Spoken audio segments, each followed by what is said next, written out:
Saturday night on BBC One. At 5:30, will the kryptonite factor mean the end of Superman? It's going to be a brilliant house party this week. John Ratzenberger, Cliff from Cheers is coming to Crickley Bottom. Fiona Armstrong's getting a gotcha. And we've got the panel game. You all right in there? I think that means yes. Jim Davidson's at 7:15 with Big Break the Musical. No, the end is near. No, it's not. You'll have them switching off in a minute. And then you'd miss Birds of a Feather. There's a half-naked man just come out of my shower. Top half or bottom half? The end of the series and the midlife crisis for Charlie at 8:15 in Casualty. You need to work, or...? I'm here to resign. A big surprise at 9:05 in That's Life. A young skater takes to the ice with her heroes Torval and Dean. And with Premier League football action and Match of the Day at 10:05, it's a box of delights for Saturday night on BBC One. Tough talking from the ever-forthright Alexei Sayle, now on BBC One, how to avoid causing death on the road. In Drive.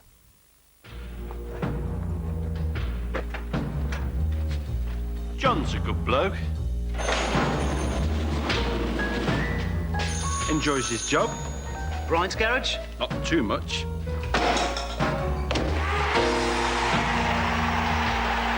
Enjoys himself. A lot. Wants to get married. Eventually. On a wet Tuesday in a few weeks' time, he's going to die in a car crash.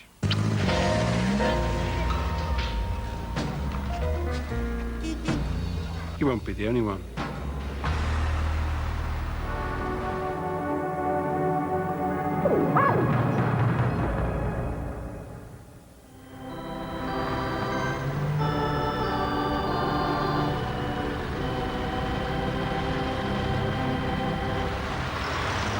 People keep coming up to me and asking me the big question. You know, the big one. They say, Lexi, what's death like?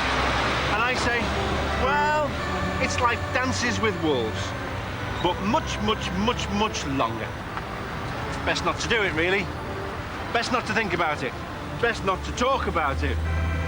So that's this programme's stuff then, isn't it? Bye-bye.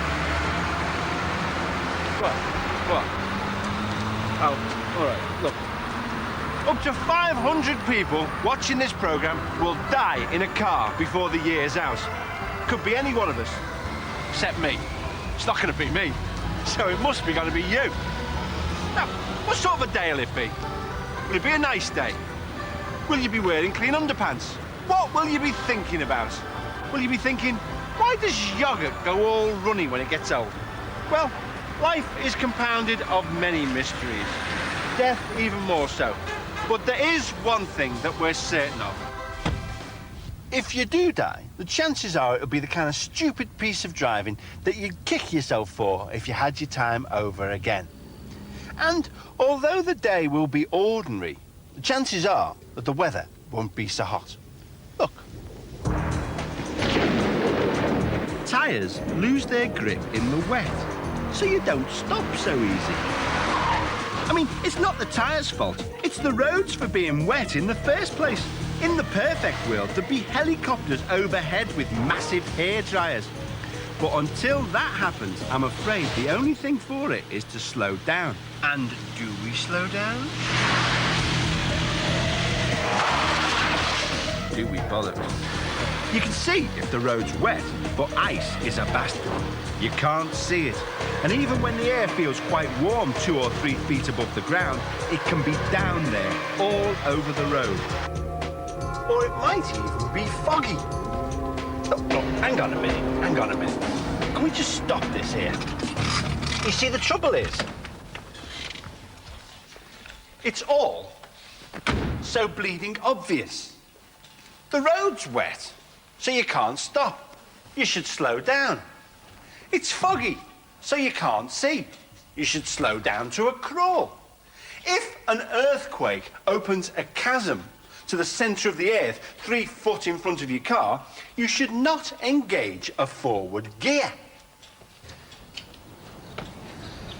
But the trouble is, you know that when you get into a car, all the laws of gravity, of thermodynamics, of light travelling at a constant speed, of every action having an equal and opposite reaction, For you and you alone, when you get into a car, these laws are suspended.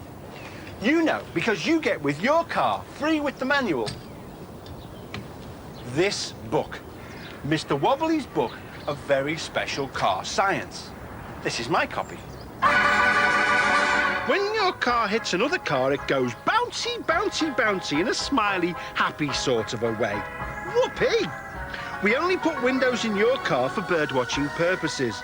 Seeing the road and other cars is so unnecessary, it's often preferable to drive blindfold. Wacko! Well, let's see if Mr. Wobbly's theories are as good as they sound.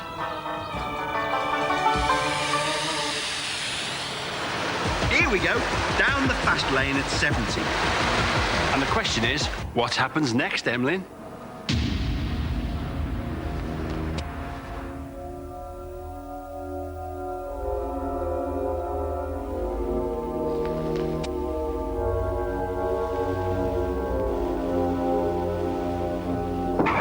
Motorists had some very unkind things to say about what are called vulnerable road users. That's pedestrians, people on motorbikes, Sinclair C5 drivers, Nedis Hughes, and me on my bicycle. Actually, I feel bloody vulnerable. But, tautological though it may seem, accidents aren't caused by the poor, vulnerable, bloody victims, but by the people who hit them. That is, me.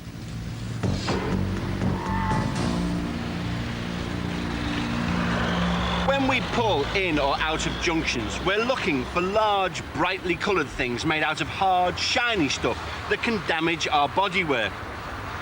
Things that are lightweight, not particularly brightly coloured, and on two wheels or two legs become invisible. Where is it, Emlyn? I don't know, Ian.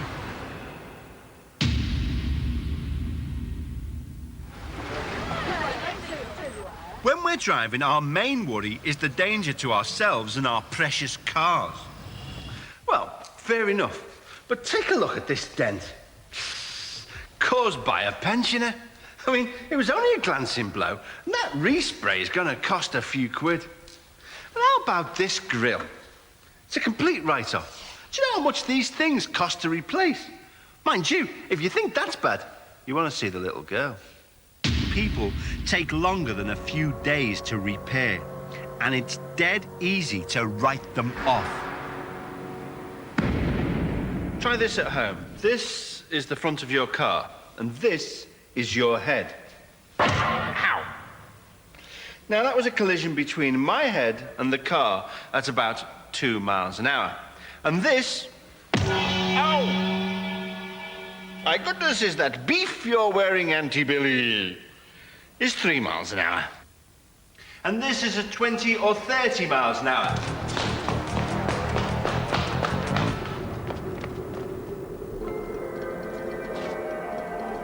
At 40 miles an hour, your car is a howitzer shell. And you wouldn't believe the damage it can cause.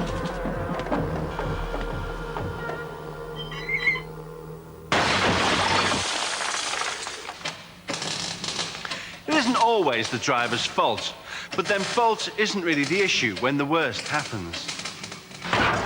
You might think it's their problem, but if you hit them, it's yours. And you've only got the rest of your life to get over it. How will you feel?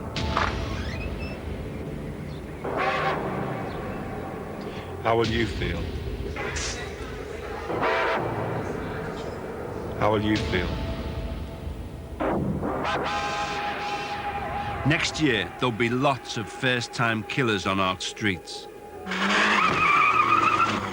And it's not going to be me, so it must be you again. Sorry.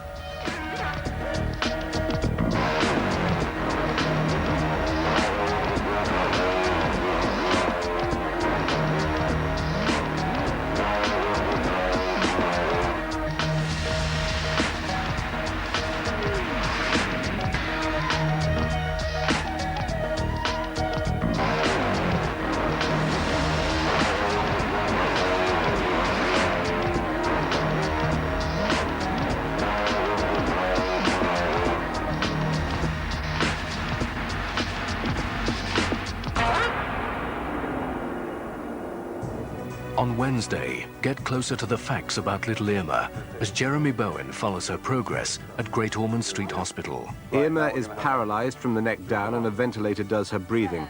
But the nurses, like Sally Roberts, can make her smile.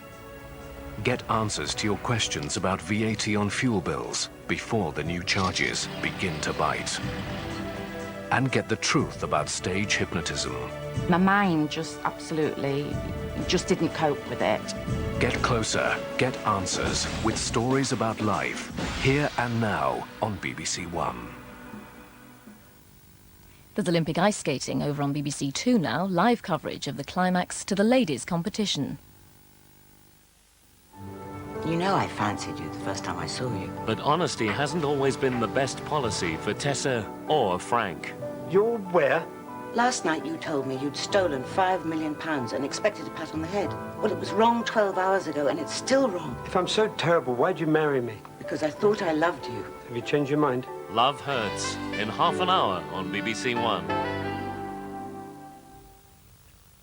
The 9 o'clock news, first on BBC One with Peter Sissons. A massacre at a Palestinian mosque brings widespread fears for Middle East peace. Nearly 50 Arab worshippers die in a hail of fire from the gun of a Jewish settler. Angry Malaysian ministers reject British appeals to lift their trade ban. Burgled the London home of the Prince of Wales. And the Ames spy scandal. A top Russian diplomat is expelled from the United States.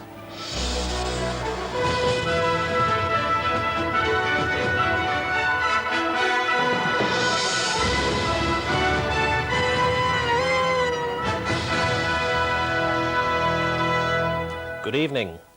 A Jewish settler walked into a crowded mosque today on the occupied West Bank and sprayed gunfire among the Palestinians at prayer.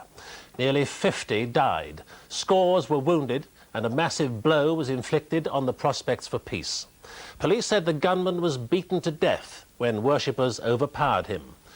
The chairman of the PLO, Yasser Arafat, faced with demands for revenge, warned that the whole peace process could backfire. As rioting broke out, Israel's Prime Minister called for restraint, and President Clinton summoned negotiators from both sides back to Washington in an urgent drive to keep the peace talks alive. The killings took place at Hebron, 20 miles south of Jerusalem. Although it's predominantly Arab, the tomb of the patriarchs, which was the scene of today's massacre, houses both a mosque and a synagogue and is sacred to Jews and Muslims. After the 1967 war, a new Jewish settlement was established in the northeast of the town, and clashes between Arabs and Jews have continued sporadically since then. You may find some of the pictures in this report distressing. The gunman attacked while Palestinians were gathered for early morning Ramadan prayers at a site holy to Arabs and Jews. As casualties arrived at hospitals around Hebron, people gathered outside, becoming increasingly angry as the scale of the bloodshed became apparent. There is blood all over outside the mosque. We walked into the mosque itself, and the scene is really a horrific scene. People who were killed were, praying at dawn, prayer. And they were actually in the praying, process itself. They were kneeling down. At least 48 people killed, shot down at prayer. Inside, doctors struggled to save the lives of dozens of injured, trying desperately to staunch the consequences of the shooting. Distraught relatives tried to make sense of what had happened. Appeals were put out for blood, as hospital stocks were soon exhausted. Local people also rushed to the hospital with supplies for the sick. As victims were pronounced dead, some of the bodies were taken outside, and the sight of them only inflamed the passions of those gathered around the hospitals further. Palestinian youths spilled onto the streets, and Israeli troops, fearing that they might be overwhelmed, fired warning shots. This is the man responsible, Baruch Goldstein, seen here using a symbol of the Nazi Holocaust to make a point during a demonstration last November. Goldstein, from a militant settlement near Hebron, died at the scene of his crime. Palestinian eyewitnesses say there was more than one gunman. Israel disputes that, and there's been condemnation of the attack from across the political spectrum. This deranged action of the lunatic individual will not prevent the reconciliation between the citizens of the State of Israel and the Palestinian people. It's a despicable, abominable crime. It's a horrible, horrible crime that has to be condemned with any words of condemnation that a civilized human being can summon. In Gaza, there were running battles all day between Israeli troops and Palestinian youths who blame the very existence of Jewish settlements for today's events. 3 Palestinians were shot dead, according to the Israeli army, and at times even the ambulances were coming under fire. Many Palestinian leaders are concerned that the peace process will be overtaken by violence. What is beyond doubt is the fact that there will be an escalation in the spiral of violence. I think this will signal a new phase in which people who are against the peace process, people who feel that this is such an outrage that it has to be avenged, will go out and try to take revenge. People who individually, as a result of their pain and anger, will seek to express it in violent ways, and as a result of despair, people will commit desperate acts. The size of the death toll and the significance to Muslims of an attack on people at prayer during Ramadan mean that at the moment Palestinian emotion is speaking louder than Palestinian reason. But if the peace process is to survive, both sides will have to curb their extremists, and quickly. Mark Urban, BBC News, Jerusalem. President Clinton says Israel and the PLO have agreed to send their negotiators to Washington to resume the peace talks and stay there until they reach agreement. But the PLO leader, Yasser Arafat, is under pressure from some Palestinian leaders who've urged him to seek revenge rather than agreements with Israel. The shooting has brought all the Palestinian feuding to the surface. In Jordan's refugee camps, the largest concentration of Palestinians outside the occupied territories demonstrated against both Israel and the PLO for dealing with it. Hamas, bitter opponents of the deal, denounced Yasser Arafat. I don't think that Yasser Arafat is caring for the blood of Palestinians, so I think he's going on in this settlement process. But in Tunis, PLO officials have started suggesting that the peace process is in danger, and Yasser Arafat is talking down his partnership with Israel. What has been signed, they are not going to implement it, and they are maneuvering to escape from implementing it. And now the Israeli army is participating and covering the armed settlers to enter the mosque of Abraham and open fire. The Hebron settlers also turned violent last year.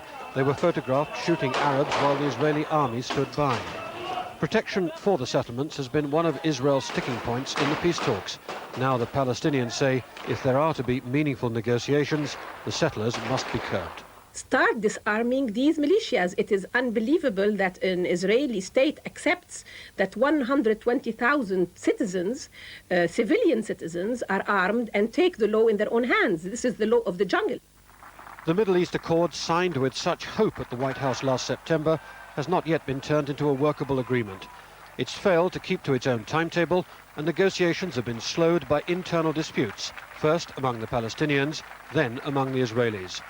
Now President Clinton is trying to rescue the faltering agreement before it's lost.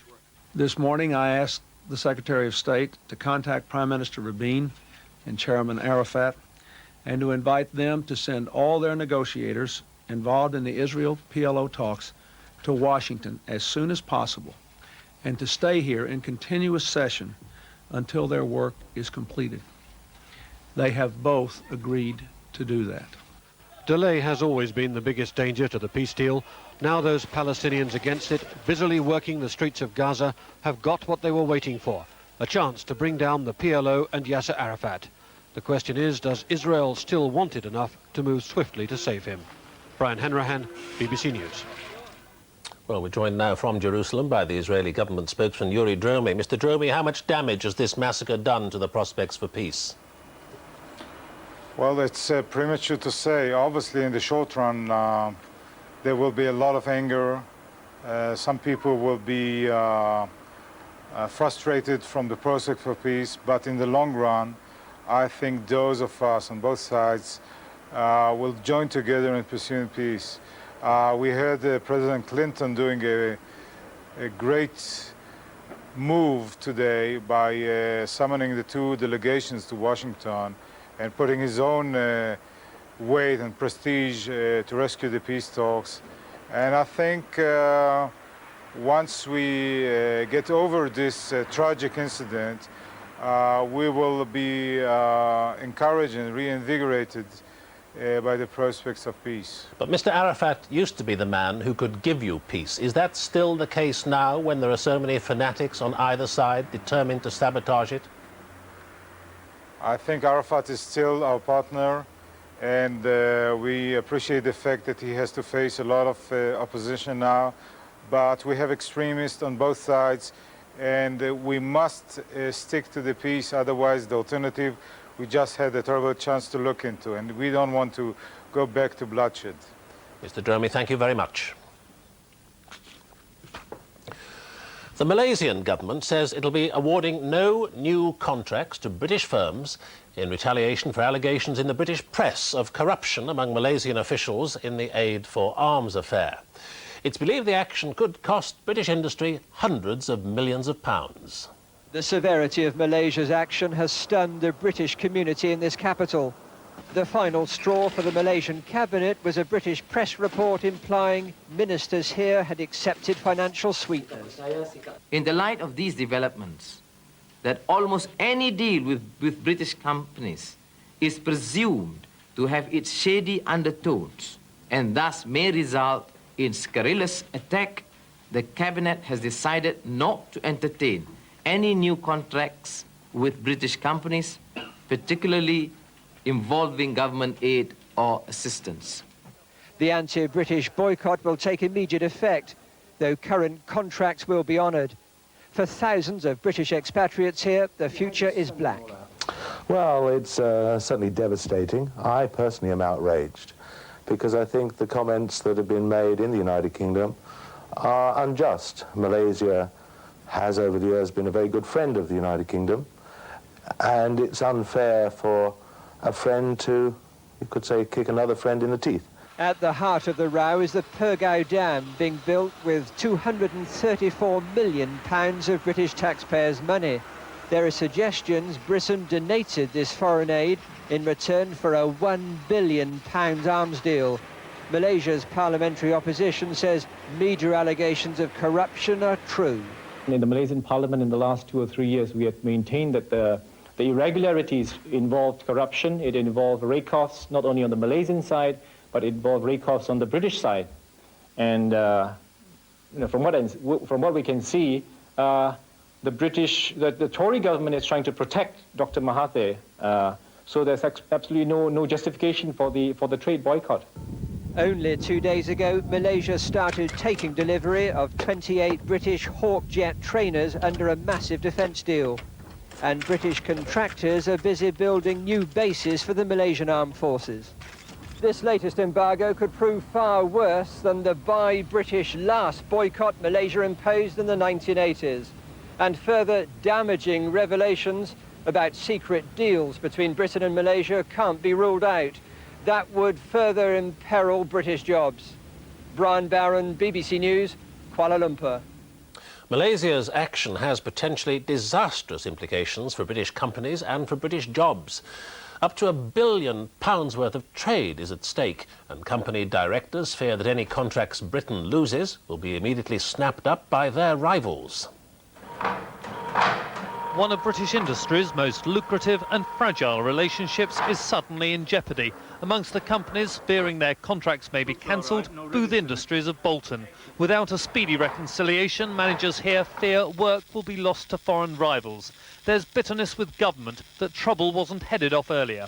We feel pretty let down because we've been encouraged to break into these markets. The facts of this particular situation have been known for some time, and we feel that there has been sufficient time to take avoidancy tactics so the situation didn't occur.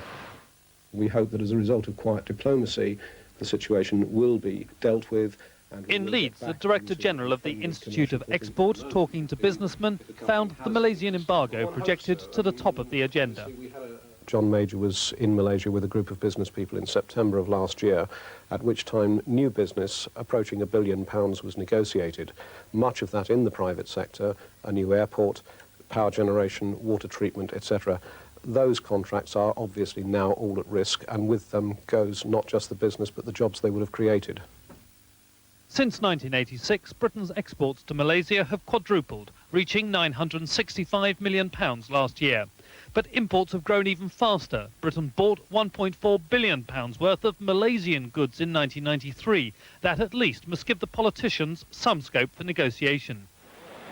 Last year, the Australian Prime Minister Paul Keating found himself on the wrong end of trade threats after slighting Malaysia's Prime Minister. Such importance is attached to trade with Malaysia, he was forced to issue a public apology.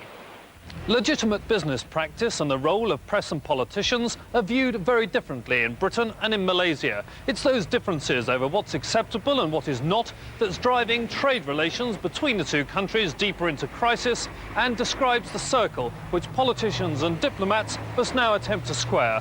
Peter Morgan, BBC News, the Malaysian Trade Commission in London. The Foreign Secretary, Douglas Hurd, today admitted that aid and the sale of arms to Malaysia had become entangled for a few months in 1988.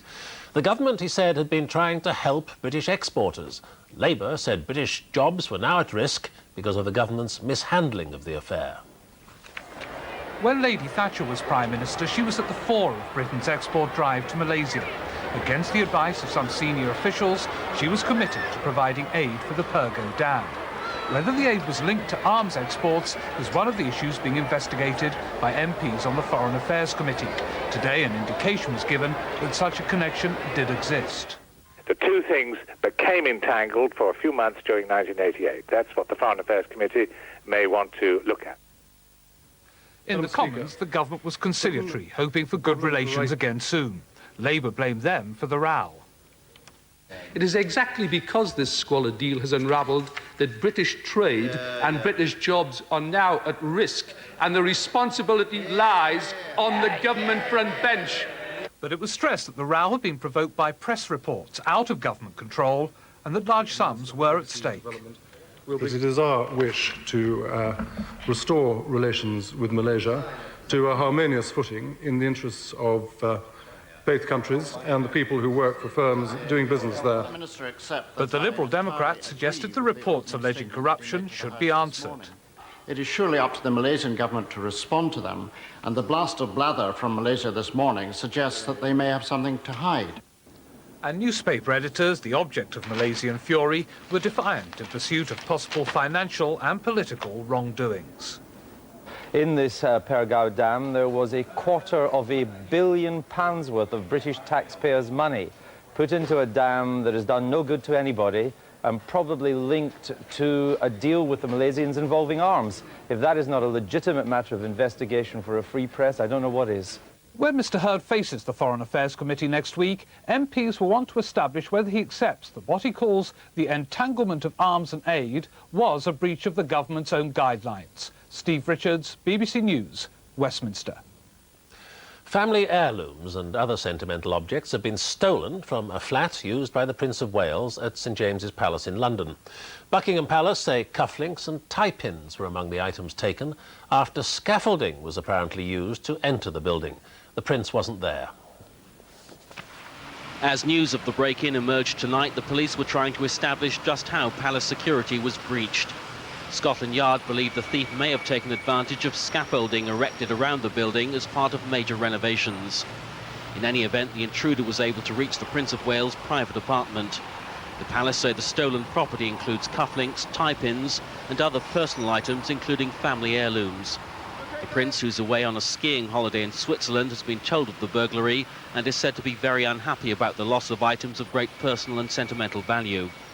For the police, the break-in once again raises questions of security.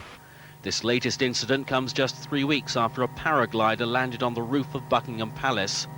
The American pilot, James Miller, had previously dropped in on a boxing match in Las Vegas. In 1982, Michael Fagan got into the Queen's bedroom, and last year, anti-nuclear protesters scaled the palace walls. As police and soldiers mounted guard on St James's Palace tonight, there was little doubt about the alarm over this new breach of security. There's considerable concern that the thief was able to break into the palace despite all the security devices and escape before the crime was detected. Clearly, the security of all the royal homes will now have to be reviewed. Peter Gould, BBC News at St James's Palace. The Irish High Court in Dublin has freed a man wanted for questioning about the murder of an army sergeant in Derby 2 years ago. Joseph McGee had appealed against an order for his extradition to Britain. The Attorney General, Sir Nicholas Lyle, said he would be studying the implications of the judgment. For Joseph McGee, freedom and gratitude to the Irish High Court judge who made it possible. To waiting reporters, he professed his innocence. My opinion is simple, that I didn't do it, and I was branded a mad psychopath. I mean, what more can I say? Before freeing the 27-year-old from Armagh, the judge, Mr Justice Fergus Flood, had ruled that Mr McGee's alleged offence, the killing of a soldier in Derby, was political, and that media coverage in Britain meant he would not get a fair trial there. Britain had wanted to extradite Joseph McGee in connection with the murder of 34-year-old Sergeant Michael Newman outside an army recruiting office in Derby in April 1992. The Irish National Liberation Army later said it carried out the killing.